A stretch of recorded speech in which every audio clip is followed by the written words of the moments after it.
angikwazi ukuthi angisakuthandi ngoba angazi noma ngake ngakuthanda yini. Mina bengithi ngithanda wena kanti bengithanda lo muntu obuzenza yena. Bengithi ngithanda nezenzo zakho kanti ubuzenzisa wena.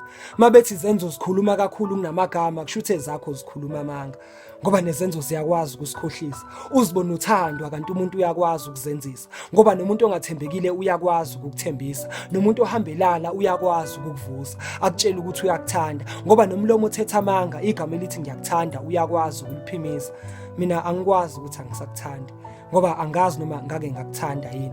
Uma ucansi ngake ngakuthanda ungixolele ephephisa, imina engenza iphutha ukufana kwabantu ngaphambanisa. Ngangithi umaqondana cha wawungesiye ngangikufanisa, awusiye lo muntu engangithi unguye ngiyaxolisa. Ngixolisela nothando lwami ngoba kaliboni lwake lwathanda wena ubuwena lingakaboni kodwa emva kokubona ubuwena emaphusheni ekusasa lami ngakusula nasengqondweni wasuka. Uthando lwakho kimi lwagoduka, imizwa yokuthanda wena kimi yaduka, nenhliziyo othandweni yayisigudluka emva kokuphuka. Ngikhuluma nje kangisenanhliziyo ngisele nesibindi sokukutshela ukuthi angisakuthandi.